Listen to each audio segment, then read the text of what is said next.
নমস্কাৰ পুনৰবাৰ সকলোকে ডিজি ইনফো আসাম চেনেললৈ স্বাগতম জনালোঁ। আজি 10 তাৰিখ যেহেতু সকলোৰ কাৰণে ভাল খবৰ। আজি অৰুণোদয়ৰ যি 1250 টকা আপোনালোকৰ একাউণ্টত দিব লাগে সেইটো ইতিমধ্যে প্ৰদান কৰিলে। কিন্তু 1250 টকা যদি এতিয়ালৈকে আপোনালোকে লাভ কৰা নাই তেতিয়াহ'লে আপোনালোকে কি কৰিব লাগিব? কাৰণ এনেকুৱা বহুত মানুহ আছিল যে হাজাৰ ইতিমধ্যে ৰিজেক্ট হৈ গৈছিল। যদি আপোনালোকৰ ৰিজেক্ট হৈ গৈছিল তেতিয়াহ'লে আপোনালোকে কি কৰিব লাগিব? মই আগৰ ভিডিঅ'ত আপোনালোকক জনাইছিলোঁ।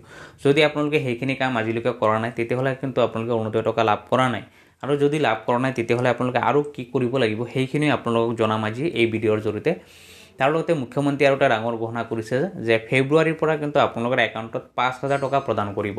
তাৰ লগতে ইতিমধ্যে যেটো বিধানসভা আছে সব কেবিনেটত এটা ডাঙৰ সিদ্ধান্ত কৰিছে যে আপোনালোকক 3100 টকাকৈ অৰুণোদয় টকা দিব। গতিকে আপোনালোকে যদি 3100 টকা হওক বা 5000 টকাই হওক বা 1250 টকাই হওক হেতু লাভ কৰিবলৈ হলে আপোনালোকে অৰুণোদয় আপোনালোকে থাকিব লাগিব। আৰু অৰুণোদয় যদি ৰিজেক্ট হৈ গৈছে তেতিয়াহ'লে আপোনালোকে সেইখিনি ঠিক কৰিব লাগিব, তেতিয়া হলে আপোনালোকে লাভ কৰিব।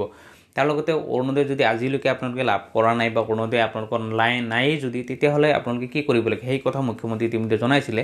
গতিকে আপোনালোকক সম্পূৰ্ণ ডিটেইলছ আপোনাক জনাম। গতিকে সকলোকে ৰিকুৱেষ্ট থাকিলে আপোনালোকে ভিডিঅ'টো সম্পূৰ্ণকৈ চাব। তাৰ লগতে যদি আপোনালোকে নতুনকৈ চাই আছে তেতিয়াহ'লে চেনেলটো ছাবস্ক্ৰাইব কৰি ভিডিঅ'টো লাইক আৰু শ্বেয়াৰ কৰি দিব। প্ৰথমতে চাওক, মই আগৰ ভিডিঅ'ত আপোনালোকক জনাইছিলোঁ যে অৰুণোদয়ৰ কাৰণে আপোনালোকে যদি টকা লাভ কৰিব বিচাৰে তেতিয়াহ'লে আপোনালোকে KYC কৰিব লাগে বা আৰু তাৰ লগত আৰু কেইটামান কাম আছে আপোনালোকে কৰিব লাগে। যদি আজি আপোনালোকৰ একাউণ্টত টকা সোমোৱা নাই তেতিয়াহ'লে কি হৈছে সেইটো আপোনালোকে প্ৰথমতে জানিব লাগিব।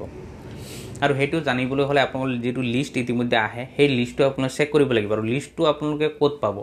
সব লিষ্টটো চাগ এইটো অনলাইনত নাপায়, যিহেতু অনলাইনৰ যেটো পৰ্টেল থাকে। প্ৰথম অৱস্থাত যেটো অৰুণোদয় যেতিয়া ষ্টাৰ্ট হৈছিল তেতিয়া কিন্তু পৰ্টেল আছিলে। সেই পৰ্টেলত আপোনালোকৰ নামবিলাক তাতে লিষ্ট আছিলে আৰু তাত পোৱা যায়। আৰু তাত সাৰ্চ কৰিলে আপোনালোক সম্পূৰ্ণ ডিটেইলছখিনি পোৱা যায়। আপোনালোকৰ অৰুণোদয়ৰ ID হওক, আপোনাৰ নাম হওক, কোনে অৰুণোদয় পাই আছিলে। কিন্তু বৰ্তমান সেই পৰ্টেলসমূহ বন্ধ কৰি দিছে। তাৰ কাৰণে অৰুণোদয়ৰ লিষ্টসমূহ অনলাইনত পোৱা নাযায়।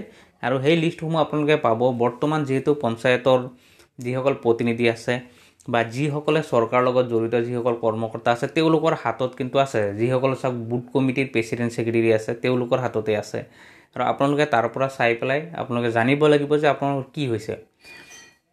প্ৰথম হৈছে অৰুণোদয় যদি আপোনাৰ ৰিজেক্ট হৈ গৈছিলে তেতিয়াহ'লে আপোনালোকে পুনৰবাৰ ডকুমেণ্ট ছাবমিট কৰিব লাগে। সেইটো মই আগৰ পৰাই আপোনালোকক কৈ আছিলোঁ। আৰু সেইটো মুখ্যমন্ত্ৰী ইতিমধ্যে কৈছে যে যদি আপোনালোকৰ কিবা কাৰণে আপোনালোকৰ যদি ৰিজেক্ট হৈ গৈছে তেতিয়াহ'লে নতুনকৈ ফৰ্ম আহিছিলে আৰু নতুনকৈ ফৰ্ম ইতিমধ্যে আছেও। আপোনালোকে পঞ্চায়তৰ প্ৰতিনিধি হওক বা যিসকল কৰ্মকৰ্তা হওক তেওঁলোকৰ লগত যোগাযোগ কৰি পেলাই আপোনালোকে ডকুমেণ্ট ছাবমিট কৰিব লাগে।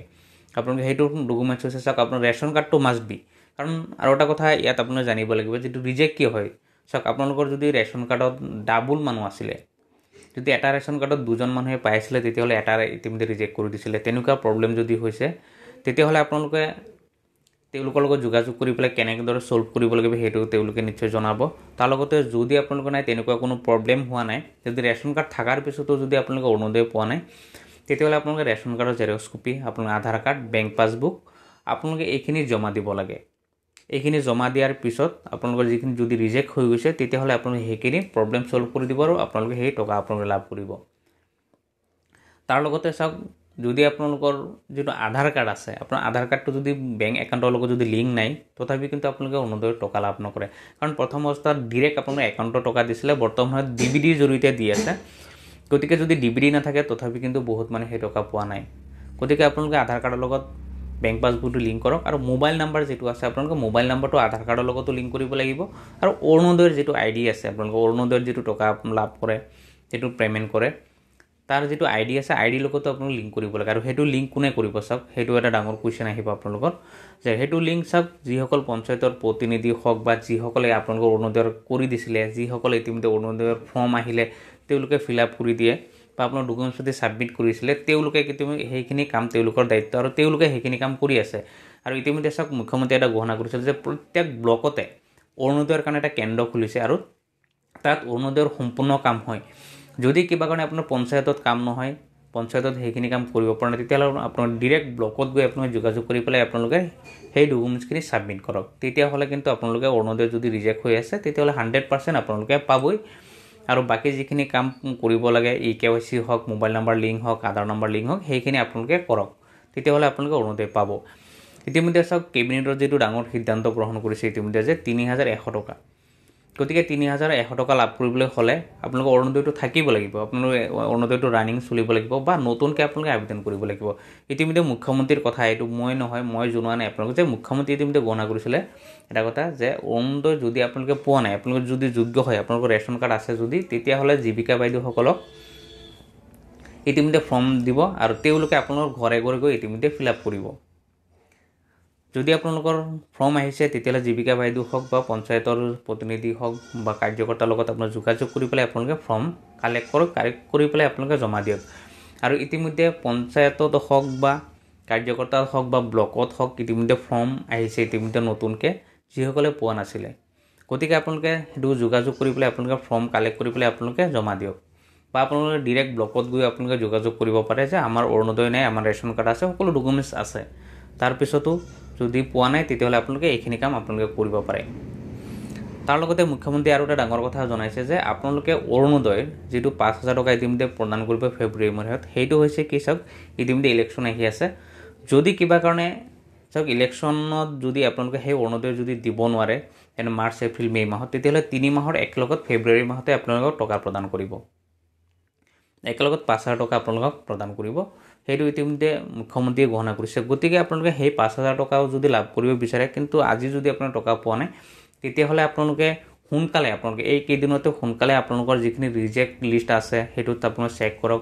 আপোনাৰ ডকুমেণ্ট যদি ছাবমিট কৰা নাই, কিহৰ কাৰণে আপোনালোকে টকা পোৱা নাই, সেইখিনি আপোনালোকে জানিব লাগিব। সেইখিনি জানিবলৈ হ'লে আপোনালোকে যদি পঞ্চায়তত যদি গম নাপায়, তেতিয়াহ'লে আপোনালোকে ডিৰেক্ট ব্লকত গৈ আপোনালোকে যোগাযোগ কৰিব পাৰে যে আমি অৰুণোদয় টকা পোৱা নাই, আমাৰ কি প্ৰব্লেম হৈছে আপোনালোকে চাই দিয়ক।